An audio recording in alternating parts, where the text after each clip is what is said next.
វងសត្វជ្រឹងវត្តភ្នំនៅតែអាឡ័យជំរកដ៏សុខសាន្តរបស់ពួកវាវងសត្វជ្រឹងដែលធ្លាប់ជាទិដ្ឋភាពដ៏ទាក់ទាញមួយនៅក្នុងបរិវេណក្រមប្រឹក្សាអភិវឌ្ឍកម្ពុជា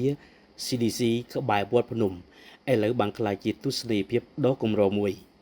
បន្ទាប់ពីត្រូវបានបណ្ដេញដោយវងសត្វកេងកងកាលពីអំឡុងចុងឆ្នាំ2024វងសត្វជ្រឹងធំទាំងនេះប្រថុយមកអាចឈ្ងោកជំរកម្ដងម្កាលដោយទុកឲ្យអ្នកទស្សនាមានឱកាសមួយផ្លែតដើម្បីឃើញវត្តមានរបស់ពួកវាជាច្រើនឆ្នាំមកនេះ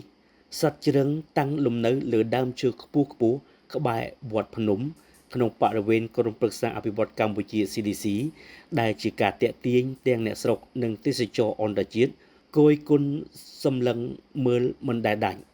បើតាមមន្ត្រីសាលាខណ្ឌដូនពេញ